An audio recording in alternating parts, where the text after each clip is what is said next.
Hello, everyone, and welcome to the first ever edition of the Not Content Podcast. On this podcast, we pull from the endless queue of movies, television shows, and maybe even other surprises along the way as part of our brand new podcast channel, From the Queue. On this episode, we will continue our discussion of the Iron Claw. The challengers from Denton, Texas, weighing in at a combined weight of 690 pounds, Kevin, Kerry, and David Von Erich. Look at my beautiful brothers. The Von Erichs are the greatest family in the history of wrestling. Heaven needed a champion. That's why he took you. Heaven needed a champion. But God knows we need you too. Heaven needed a champion. For those of you who are listening to us, please subscribe, like, and review From the Queue on YouTube or your favorite podcasting platform, especially Spotify and Apple algorithms going with positive feedback. You can also find our channel on BlueSky at From the Queue. You can also find us through Instagram at From the Queue and Threads. And if you're listening to us on YouTube, all our links will be in the descriptions below. This is a change for us. If you are continuing to subscribe to us through the podcast apps, nothing has changed, but all of our podcast episodes from moving forward will be on YouTube. So that is very exciting. My name is Jerome Cuson. You can find me on Instagram at Jerome Cuson, and you can find me on BlueSky at Jerome C 1985. My co-host for this week and moving forward will continue to be Brian DeBrain. You can find him on Twitter for now at Brian DeBrain.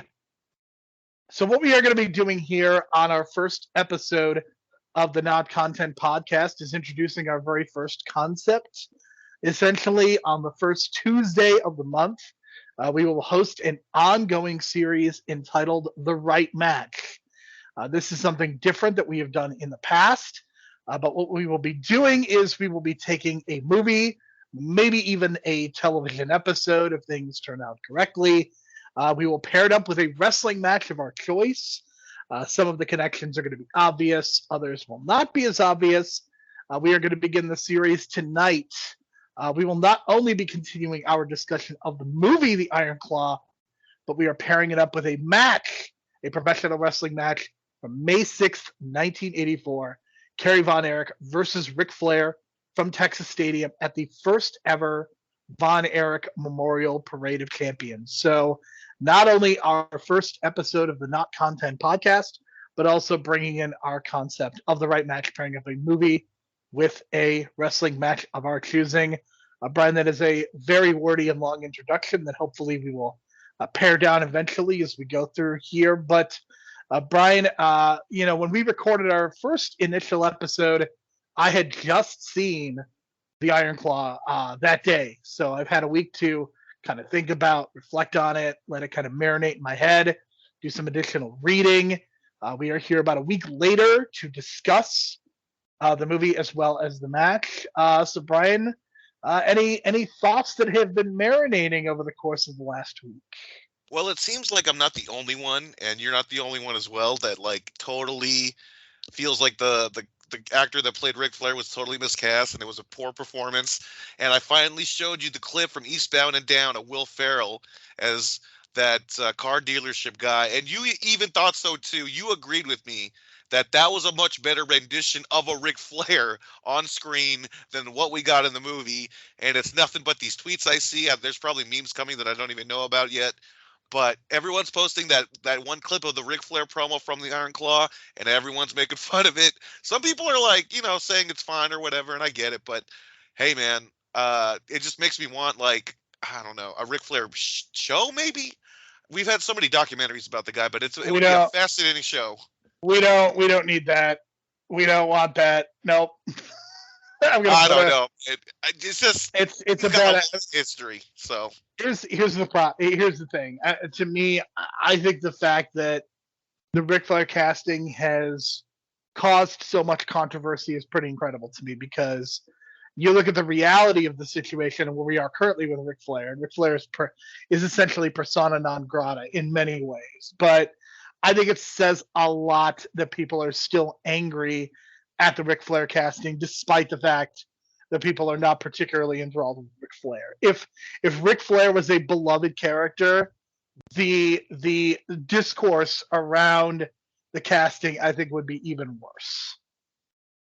And for the record, I'm a fan of the character Ric Flair, and I'm not really a fan of the person Richard Flair, if that makes any sense. It's kind of like separating the two personas. We kind of talked about this before, but even Hulk Hogan said it in a grand jury. You know, Terry Bollea, he's got a smaller penis than Hulk Hogan, so he's the same person. You see what I'm saying here? But it's the character that we've all been attracted to over the years with his promos and whatnot. So that's kind of where I'm at with it. I mean, I'm still like, you know, we quote Ric Flair almost every day with my wrestling friends whenever we're chatting or talking. It just somehow comes out, like somehow a woo just comes out naturally, and we all think of Ric Flair. So that's kind of what it is, and I've kind of just accepted it. It's not just me. It's like all of pop culture has accepted the fact that when you hear a woo, it's like a Ric Flair thing, and of course the Ric Flair drip. So he's just kind of like merchandised himself now in the 70s, and I guess I got to respect the hustle, but I'm not really a fan of the person. But his brand and his branding and his character, I'm a fan still. I can't help it. I'm nostalgic for the guy. Yeah, the discourse around Ric Flair has been interesting. I think that in terms of some of the other things that I've seen, the Lapsed Fan did their review. They were not big fans of the movie. I've also seen some people within the industry. You know, obviously the MGF connection, I think, has kind of perhaps caused some self-censorship among certain individuals. But I have seen individuals like Greg Iron, who's an independent wrestler, post some negative commentary. So it seems like some people within the industry perhaps not as big of a fan of this movie. And I mean, I think it's understandable, especially if you have put in the research and you know this story so well. I mean, like I said last week, I think this is almost a story where you benefit from knowing little. And if you know more, then I think you can really see some of the inaccuracies and some of the things that maybe don't work as well. So I think that discourse is important to acknowledge, and I think that if you are somebody who is very deep into this and you really have a passionate opinion about Fritz and the way that he treated his sons and some of the other things, I could certainly understand why some of the negative discourse is out there, and I want to acknowledge that, while also saying that, I mean, I'm a fan of this movie. I think it's very good. I don't think it's perfect. I know you are also a fan, but I think you also acknowledge that, you know, it is not a perfect movie by any means. For sure. Like, I mean, the 2 hours and 11 minutes, I feel, really hinders it, because there's so much, like I said before, there's so much left on the table. But what really like holds my score at like a 7.5 compared to like your 8 is like something like we see Kerry, you know, and we don't see him kill himself, but he obviously kills himself in the movie, but we never get to the heart of why. We never get to his motivations. He just has these random actions, like these random outbursts, and he's doing drugs, but that does not necessarily mean he's suicidal. There was no signs of it. The thing that I think the biggest issue is we don't see enough drug use among the kids, because that ultimately, at the end of the day, that really inhibits their careers, I think and that's the thing that I think you realize and you really think about, is that part of the reason that Kerry got such a short title reign was because of the fact that he was high all the time and because he was on drugs. And, you know, Kevin missed a lot of shots and Kevin missed a lot of opportunities because he was on drugs. And the same thing is true for Mike as well, unfortunately. And it's that we're not just talking about marijuana. We're talking about painkillers. We're talking about cocaine.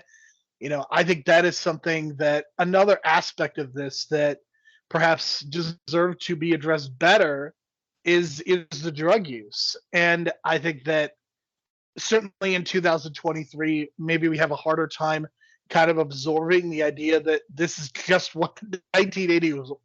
This is what the 80s was, folks. I mean, the 1980s cinema, wrestling, TV, fueled by cocaine and painkillers. That and I don't take that statement lightly. I think that you could look at a lot of movies and television shows, and I think you could see the drugs fueled them. And I think the lack of acknowledgement by this movie, I think, is a flaw.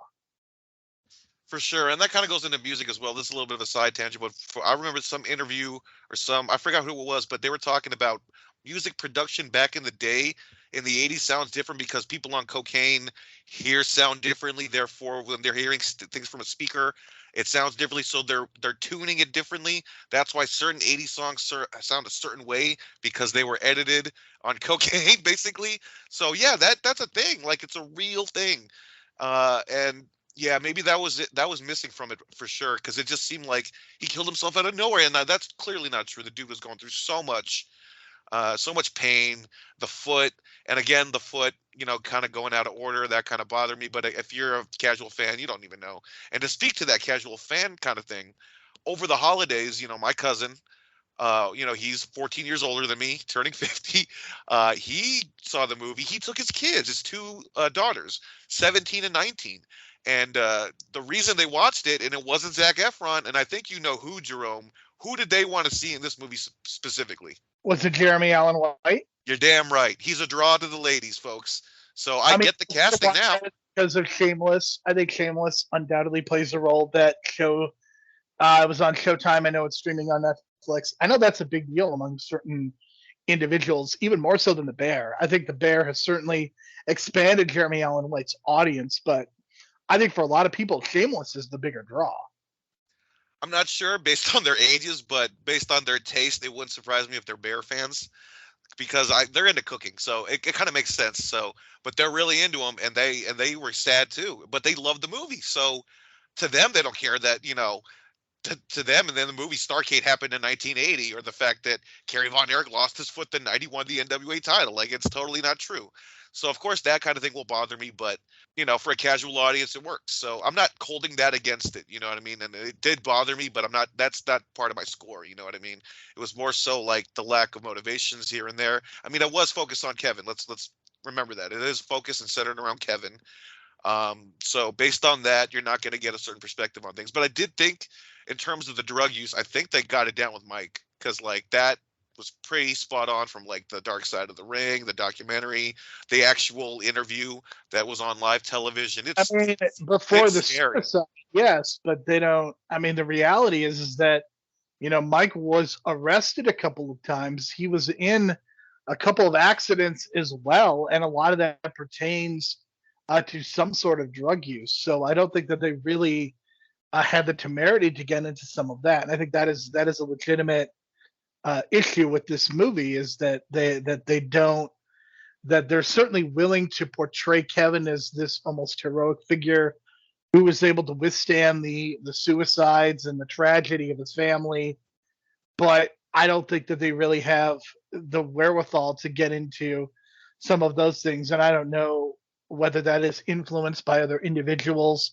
whether it's a lack of knowledge or what have you, but I think that the drug issues are certainly legit. And I think the other thing that, to me, I think that has really struck me is, I think we addressed the absence of Chris a little bit last week, but I want to bring that to the forefront this week, because I think that the more I think about the Chris situation, the more it actually does kind of bother me, in that I think you could equate Chris and Mike's story in very similar ways. The fact that David, Kevin, and Kerry kind of got their moments of glory in the ring. And obviously, David had a few years, and you can almost say that in many ways, even though his death was very premature, like you could say that David had a decent body of work before his passing, and you could equate it to some of the great actors of our time who have kind of, had those shining moments, but passed before their time, like Heath Ledger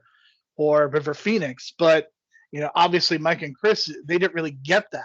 But the biggest difference between Mike and Chris Mike seemingly never wanted to be a part of the wrestling business. The reality is that, when they show him playing his guitar and getting into music, like that is who he wanted to be. On the other hand, Chris is somebody who wanted to be his brothers. He wanted to be David. He wanted to be Kevin. He wanted to be Kerry. But because of the asthma, because of his stunted growth, Chris, although he is 21 years old, he is so much shorter than his brothers. He's not able to develop his body. And obviously, you have to acknowledge again the drug use, the steroids, obviously a part of, those individuals. But it's such an unfortunate circumstance that Chris was seemingly deleted from the family. And the more that I get away from that, the more it bothers me, because again, Chris wanted to be so involved. And I'm not going to say that he is the key. I believe that Mike is the true tragedy of the family among everyone, because he did not want to be a part of this, and he seemingly was forced into it, and it cost him his life. But Chris is an important element of the story because he wanted to be his brothers and he couldn't be. And this was the Von Erich that was supposed to carry them into the 21st century. Because you think about it, he's born in 1969. He breaks into the business 21 years old. Like, there's a very real possibility that if he has a 10, 15, 20-year career, that we are talking about Chris Von Erich potentially in the 21st century. And because of, because of his decisions and because of the unfortunate realities posed to him, we never got that. And I think that there is a real element of tragedy to Chris's life, and it's just unfortunate that the director of this movie basically decided that this was one tragedy too many. I mean, I think because of his, I don't want to say lack of experience. This is like his third feature. I would say compared to, like, I don't know, Scorsese. You know what I'm saying? Like, Scorsese would have done the full family. You know what I'm saying? And he would have gave it the extra 30, 40 minutes this movie kind of needed. But Durkin kind of seems like he was playing more towards a casual audience. And that's fine. But when making those decisions, he actually, he made that decision to get rid of Chris. And this is kind of where also ties into some of the veterans complaining about this. Ricky Morton was really vocal. Well, not really vocal, but he tweeted about it in kind of a disappointing way. And I do agree, and it is disappointing. I've accepted it. It's just kind of sad because, again, if you do add him, I mean, you're going to have another 30, 40 minutes of this movie. It's a whole other thing. But, it is also a story that, should be told as well. So it's kind of unfortunate that it wasn't. And yeah, the Mike thing is just like, it really got to me because, like, I love that scene when they go to the party and you see him singing and they're all proud of him. Like, I felt like, God damn, this is kind of the height of it, and then you have the wedding. But like that felt like that brother moment before everything goes to hell, and that was great. And then just reading about it post, and then just remembering Dark Side of the Ring, it's very unfortunate. So the Chris thing, I don't know. It's very much a time issue, of course, and they cut a lot out of the story, obviously, the real life story. Obviously, it's unfortunate, but I can understand why. But it is disappointing.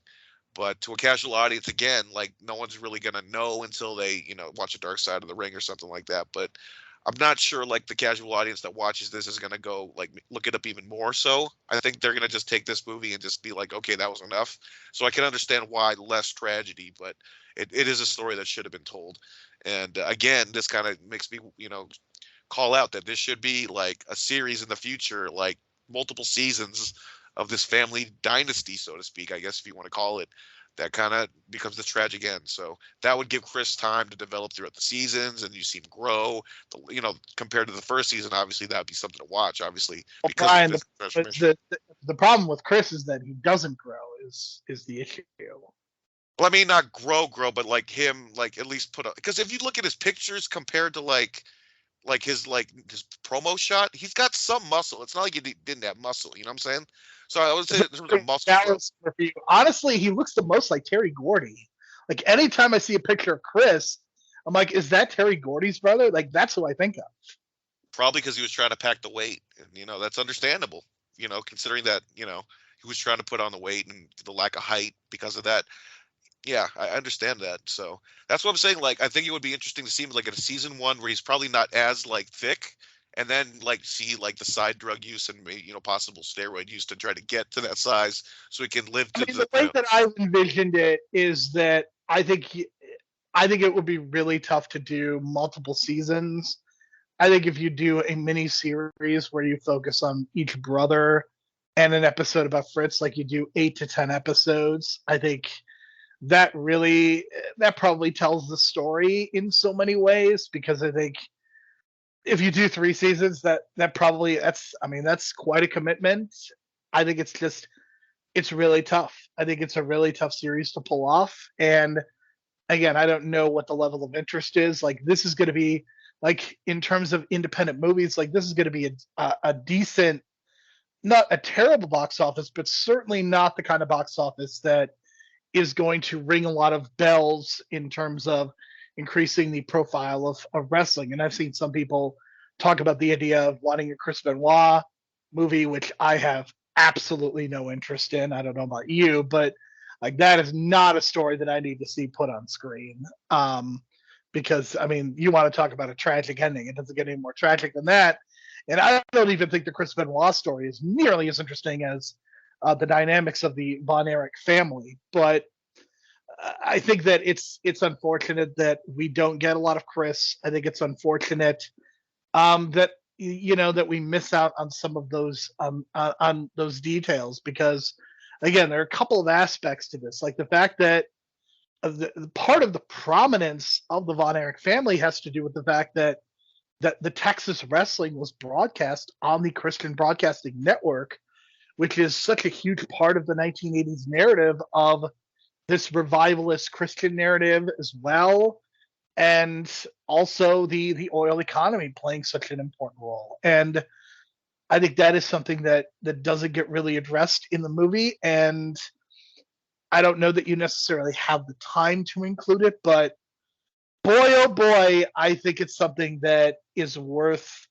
talking about more, because you cannot underestimate the influence of religion in our lives, especially in Texas. Yeah, absolutely. And to tie in with like other promotions about like the oil industry in the 80s in that area. I mean, we look at I think Mid South is the one that's most talked about when it comes to that. Because it really affected them in the Louisiana territories. Like their attendance dropped way quick because no one had the money to buy tickets. Which, what happens is the ratings go up because they're like, oh, we can only watch it on TV. So now you have this problem where you're not making money at the live gate, but you're having great ratings. And a lot of these, like Memphis, went through that throughout the late 80s, early 90s. Like they all kind of went through this transition where they were still getting good ratings, but the attendance was down because of the economy. So I think that is also a thing that I kind of wanted to see, but I guess this kind of ties in now to our discussion of Heroes of World Class and Dark Side, is like the lack of actual wrestlers being involved within their lives, because I feel like the Freebird storyline is like really, it had a big influence on the family financially. Versus Georgia. But I mean, you mentioned Memphis. I mean, the thing to me that is so crazy to me about Memphis is that all of these territories, one by one, shut down for whatever reason. Essentially Memphis was the last traditional wrestling territory standing, and that's incredible to me. Like, WWE essentially had to infiltrate it, signing Jerry Lawler, bringing him into the fold before it finally started to like go away and have to shut down in the late 90s. Like, Memphis truly was the last of a dying breed. Shout out to Eddie Kingston, but like, Memphis in terms of territories really was the last one standing. And WCW kind of became its own entity in a lot of ways. ECW was its own thing. Smoky Mountain was kind of its own thing. But Memphis, in terms of territorial wrestling, Memphis was the last one standing, and that's pretty crazy. And I mean, it's even crazier because they are the ones that bought out World Class. That gets addressed in the Heroes of World Class documentary, which you finally had a chance to watch, and I'm very curious. 2 hours and 40 minutes. You can find it on YouTube. I'm sure it is available for purchase somewhere. Oh, it's a little rough technically, but I want your thoughts on Heroes of World Class. Well, I was a Gary Hart fan going in. Like, I've always been a fan of his, and then I've always heard that he's this creative kind of genius behind a lot of the booking between the Freebirds and Von Erich feud, and how he had some part. I mean, he didn't have all of the booking in 1989 NWA, but of course he had some influence and, some power, like with Muda and Funk there. So just watching this documentary, it's clear like he sees the business differently. He's a creative guy. He sees it financially differently. And I was a bigger fan of Gary Hart coming out of this, man, because you can see like everything, all the deaths really affected him personally. But man, like just to hear the stories from his perspective and how the business was run, that's kind of what like my bread and butter is sometimes when it comes to these old school wrestling podcasts, is getting to the old school details of the business. You know what I'm saying? So that was really cool. They mixed in some old shoot interviews, and they exposed some dirt on some people. Chris Adams. That was quite a story there on his death too. So it's just so many tragedies. Like even post the Von Erich's deaths, like these deaths were still going on, up to Chris Adams being murdered by his roommates. So just craziness. And I have to say that, like, for me personally, this documentary felt like 90 minutes, and it was just so fast. Like by the time I was done, I was like, holy shit, I'm done already? Like, wow. But to me, like, I just found all of it fascinating, the history of it all. That was the first time I've seen Jimmy Garvin, like, before 1985. I never really watched him, and they show this angle with him and David Von Erich from 83, and it's pretty damn good. So, and that kind of showed me, like, David Von Erich's more of his charisma. So, I was kind of like, okay, maybe he was, like, world champion worthy of a promo. But I don't know if he was the ring general, because I feel like a world champion, NWA world champion back in the day, 70s, 80s, you needed to be the ring general. And Flair was clearly that, you know what I mean? But I don't know if David was that, because, like, David could follow Flair, you know what I'm saying, in terms of speak, like, the heel calling the match, so to speak. But David calling the match, I'm not sure, you know what I'm saying? It's like, it's a different thing. So I get the whole, like, why they took the title off of Kerry, put it back onto Flair, that kind of deal. So that was very fascinating. And, I just wanted more of the characters. Like, I wanted more of, like, how the Freebirds, like, really influenced 1983 and how good of, like, 1983 financially they were. And, like, I wanted to see some scenes of, like, the mall, because I've heard these stories about Texas malls in the 80s, just like, if a Von Erich came in, like, the whole mall would just, like, lose it. Like, there'd be a buzz, and all the girls would be just running to the other side of the mall where their Von Erichs are. So there's some of those things. The janitors had to clean up all the wetness, if you know what I mean. Yeah, like, I've heard these stories as being legit. Like, some of these stories kind of translate into the Rock and Roll Express type stuff that I've heard too, but a lot of it comes with this Von Erich idol stuff. So I'm just fascinated with it. Just the thing is, if David, Kevin, and Kerry had any of their shit together, they would have played a huge role in whatever the future of 1980s and 1990s pro wrestling was. I don't know if World Class survives, but they are going to play an influential role in terms of whether they do it as a trio, as a single and a tag team. But if they go to Crockett or if they go to the WWF, like, they would have played a very impactful role if they were not just high as fucking kites all the time. And it's really unfortunate, because I could make a really strong argument for the talent of all three Von Erich brothers, the oldest, especially David. David seemed to be the one, because David was being positioned going into 1984 as a potential NWA World Champion. And a lot of the reason that David was being positioned is because he is the Von Erich. He was the prodigal son. He's the one that left the Texas territory. He kind of rebelled against his father. He went to Florida. He worked as a heel, which you almost never see from the Von Erich family. So I think in a lot of ways, David endeared himself to other members of the NWA board because of the fact that he left Texas and left his father. So I think that plays a huge role in it. And the other thing that I want your thoughts about specifically is just in terms of the production, any feelings on that? The fact they do talk to Mickey Grant, they talk to Bill Mercer. You also get to hear from Daniel Manning, the referee, who has to tell Fritz about the death of his first son. Any thoughts on some of that? Well, I do think they're right in terms of World Class being the first to do that kind of, like, high level production for wrestling. Because, I mean, Vince McMahon took over in '83, so that didn't really come to the WWF until like '84. That style of production, they were trying. If it wasn't for Dick Ebersol, the WWF would have been years behind. If you look at the WWF in '84 and '85, it is primitive. Once you get past the first Saturday night's main event, it is like a completely different world. That's what I'm saying. And I think it all kind of starts with World Class because they were doing it ahead of time. And people know this. Like, this is a common thing. Like, if you know, like old school wrestling, like World Class got that deal where, like they mentioned in the documentary, where they got like new cameras and new shit. They kind of loosely mention it like one line in the movie, and then they don't really talk about it. But it's really important because it catches a casual eye, and it's shot like a sporting event. And they made the colors pop. Even in like, if you look at the digitized footage now on the network, it looks amazing. You know what I mean? It looks like it's shot in like 1991. If that makes any sense in terms of a time, because the footage I was watching was like 1982, and it looks like it's shot in 1990. The quality is just I don't know. They just stepped it up, and it really, that's what kind of drew in like probably a lot of the casual audience too, because it looks so good. And you kind of compare it to like what Memphis was doing TV wise around this time, 83, 84.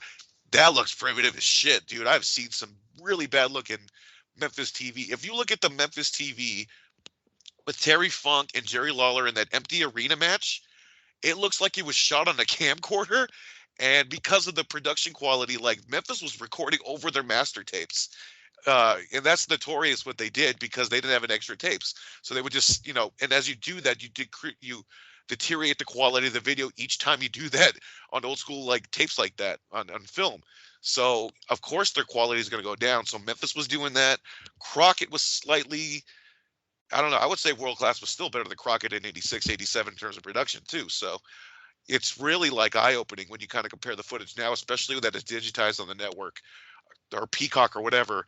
But I would definitely recommend kind of doing a compare and contrast, like Mid-South, World Class, WWF TV, and Crockett around that time, and you'll definitely see the difference in that World Class was on top of everyone else. I mean, the Sportatorium, as crappy as of the venue as it seemed to be, I mean, it looks really good on TV too. I think that helps as well. I think the lighting, darkening the audience really helps that. And then, spotlights and then bright lights around the ring. So it's just really well lit. I think if you look at it from like a wide angle, you'll kind of see like how like it's small it is. But from like a camera perspective, you kind of point the camera up, it makes everything look bigger. So if you do that on certain superstars, it makes them look larger than life. And of course, that's what Hulkamania or Hulk Hogan is like. The way he's shot in the WWF, it's always like if you see his entrances, they take the camera and put it on the ground and kind of do this tracking shot and then point it up and make him look like he's this giant figure that just popped on your screen. I mean, I think that's the way to do it. I mean, I think from a production standpoint, I think that is very much how you do it. And I think that the Dark Side of the Ring is by no means as comprehensive as Heroes of World Class. The Dark Side of the Ring episode specifically that I watch very much focuses on just the Von Erich family. I think a lot of the information is the same. I mean, look, I think the most harrowing part of both the documentary and Dark Side of the Ring is the story that Kevin tells about his father essentially threatening to shoot him. And I don't know about you, Brian, but if my father threatened to shoot me, I don't know that I would have warm and fuzzy feelings, but it is it's pretty wild to think about. And I don't know, part of me, I have very conflicting feelings about whether I needed to see it in the movie or not, but it is one of the craziest stories that I've ever heard. It's fucking sad, dude. It's really, really sad. And just the way he describes it, it's almost as if he knew that his dad was in the right state. Or maybe his dad was. I don't know.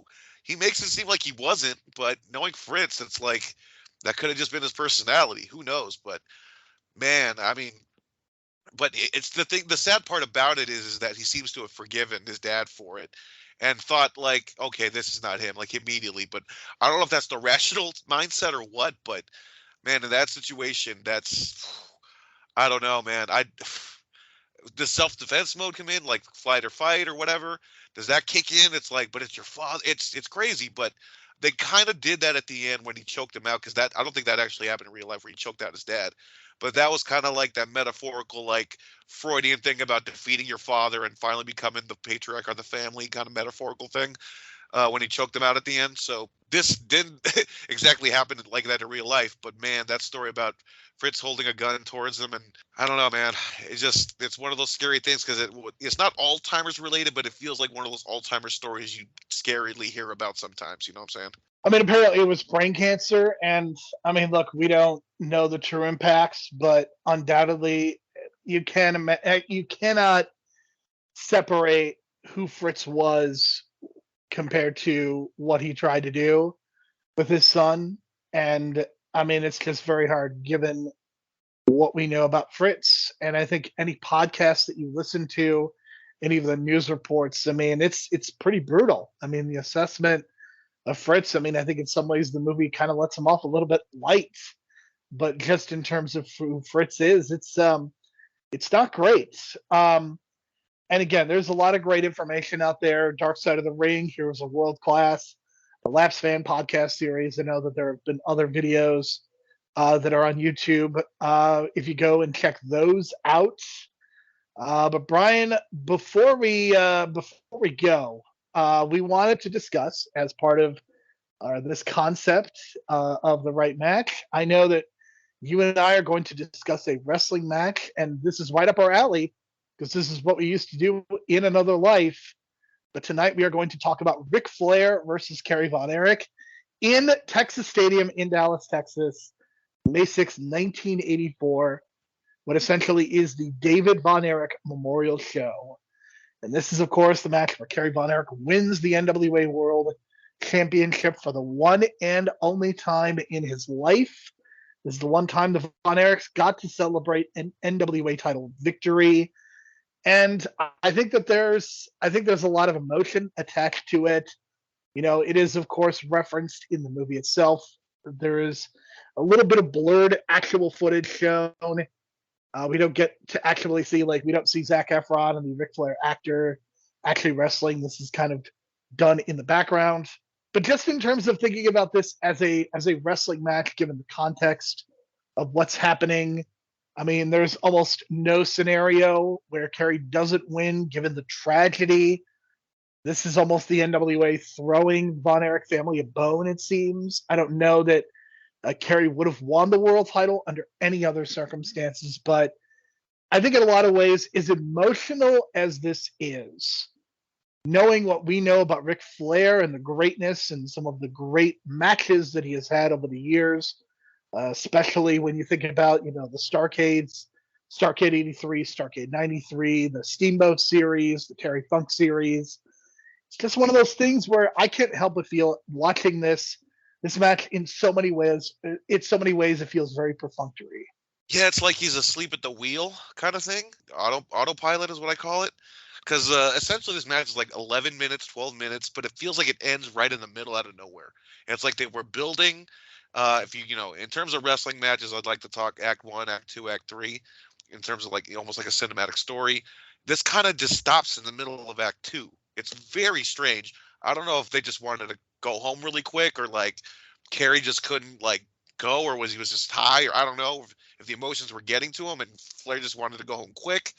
But it just ends with a backslide out of nowhere. It felt like they were, I mean, Flair didn't even do any leg work. They didn't even go outside the ring. It was very basic. It looked like they were going to go about 25, 30 minutes, and all of a sudden it just ends with a backslide. And I'm just looking at this match like, did I miss something? And then all of a sudden everyone's just cheering and clapping. So yeah, it's very disappointing, but I feel like it's hard to even give this a star rating because it's very much just like a tribute to David. You know what I'm saying? And it feels like Flair just wanted to just, you know, pay tribute and, you know, let the Von Erich family have their moment. And that was, you know, he was, you know, very respectful about that. So it's just so disappointing. And the other matches we've seen before, this is where I do my extra credit here. We didn't mention it, but the 82 cage match, which led to the Von Erich Freebird feud, that was like 30 minutes in a cage, and it was brutal. Very like it's really good. It's a 4.5 star match. It is probably the perfect distillation. I got mixed emotions on the finish. kind of thing. They stopped the match or blah blah blah. But The finish is just really weird. Like the finish is only weird because the match goes on a little bit too long after the turn. Like if the turn happens, if Kerry immediately gets hit with the cage and then Flair pins him, I think it's much better. But like the match continues to go on for like 3 or 4 minutes after, with Michael Hayes making a fake 3 count, and then there's the real 3 count.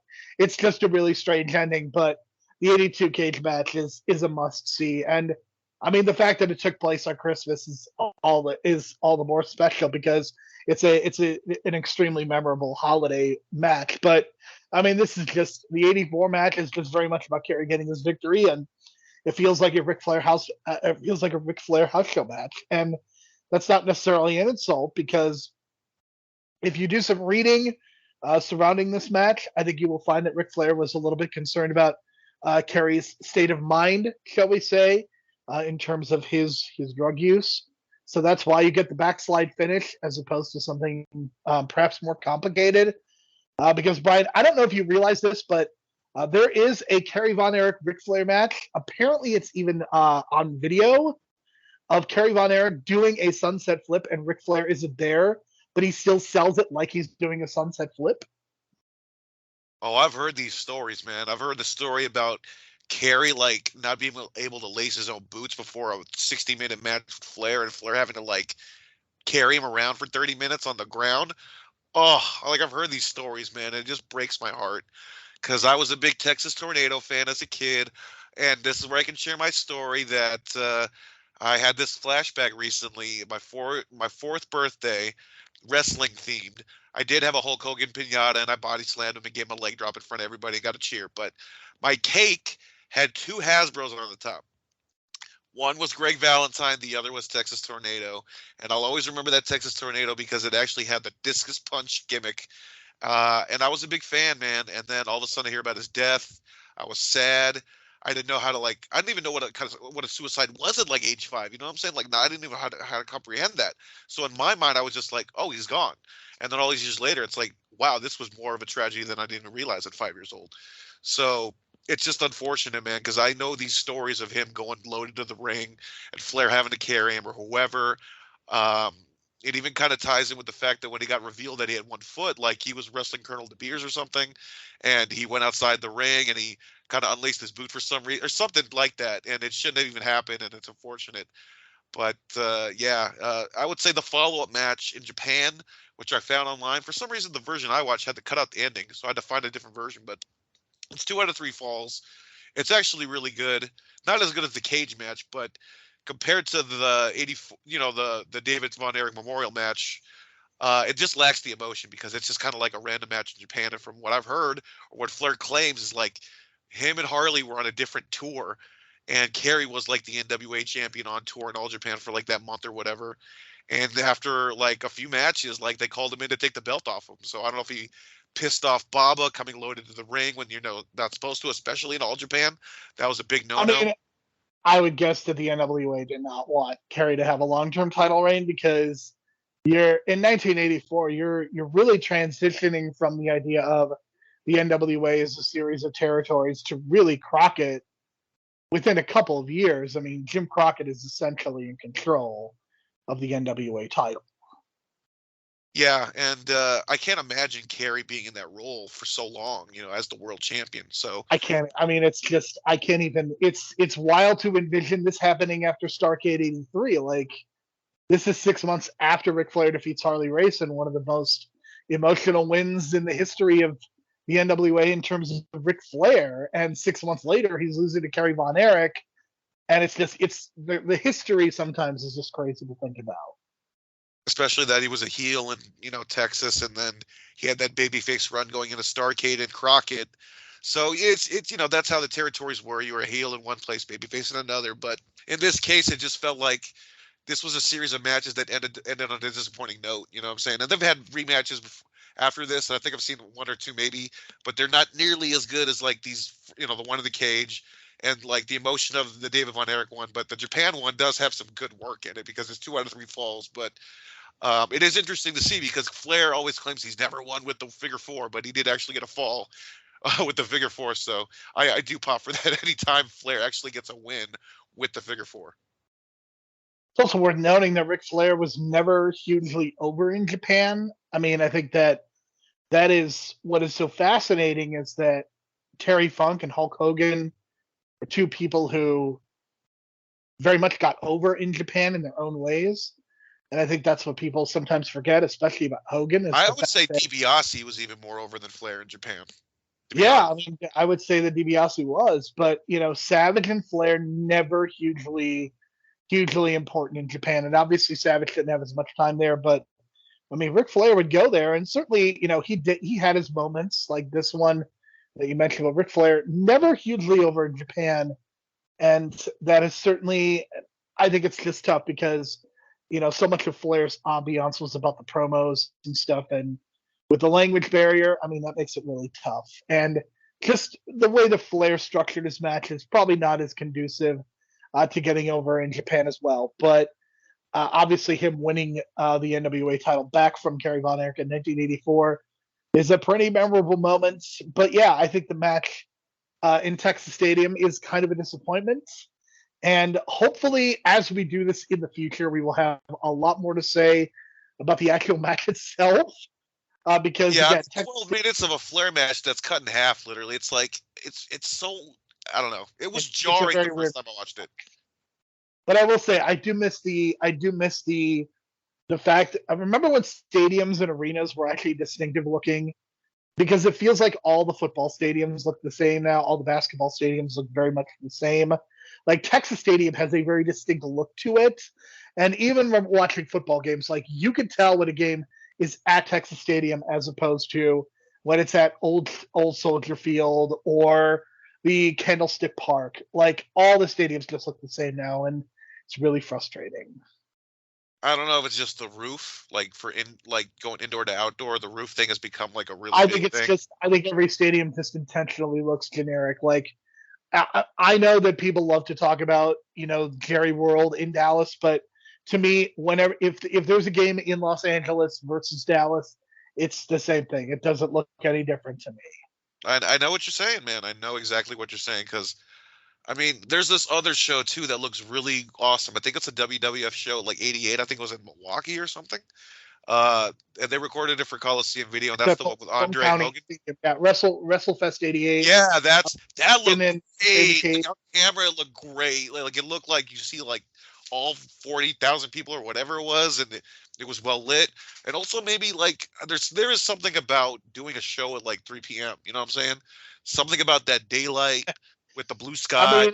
mean, if you really want to get into the weeds, I mean, you could watch the Pro Wrestling USA show that was done at Old Comiskey Park with Ric Flair and Magnum TA, and you could see how distinctive that Old Comiskey Park is compared to a lot of current baseball stadiums as well. For sure, and I always wish that Dodger Stadium had a wrestling event, but nope. But we did get Elton John, so that was cool. I mean, and that's the thing is that I think that part of the charm of these stadiums is the fact that they look so distinctive. I mean, anytime there's a WWF show at Madison Square Garden, it feels so much different than a lot of other shows, and I think you really have started to lose that, and it's just really unfortunate. But we have very much digressed from the topic here. So I want to bring it back, and I just want to say I think there have been a lot of critiques of the Iron Claw. I think many of them are extremely legitimate, and this is a very complicated story.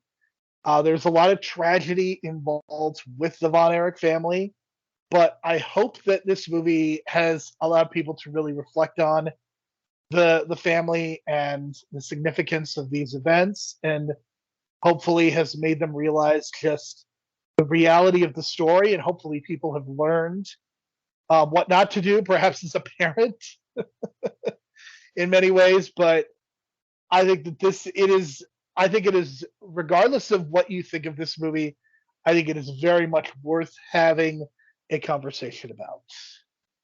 Absolutely, and on a kind of a closing note, I do have to give Zac Efron credit. You know what I'm saying? Like, for the movie, because I'm one of those guys that just had no faith in some of these Disney actors. I believe Selena Gomez, I guess, has kind of proved me wrong on that one too. But that's good for them. You know what I'm saying? Like, I felt like this is like okay. You're not just the dude from Baywatch or something like that. You know what I'm saying? I did like 13 Going on 30 with Matthew Perry, rest in peace. But yeah, I actually did enjoy that movie, folks. But I got to give his props. So there you go. For sure. So we will be back next week. So we're going to be doing a special episode in a couple of weeks. I'm going to be doing a top 10 movies of 2023 in 2 weeks with a special guest who is not Brian. Brian, how many movies have you seen in 2023? Not enough to really I do can't even count, but all I'll just say is that Godzilla -1 and Air, that like at the top of my list, with Guardians 3 and like in the background. Fair enough. But I will be doing that episode with a very special guest, as I have seen, Brian, if you can believe it, 120 2023 movies. Now, streaming exclusives, how much percentage is that wise? I mean, there's a solid percent. There's a decent percentage of streaming movies, but many, I would say at least 75 of them are solidly in theater experiences. So what you're saying is you should like be a spokesperson for the AMC, pass or Yes, whatever. because if it was not for A-list, I would definitely not be going to the movies 75 times a year. Nicole Kidman, we're waiting for the sequel. Yes, we are. But next week, Brian, we are going to do something very exciting. We are going to go back.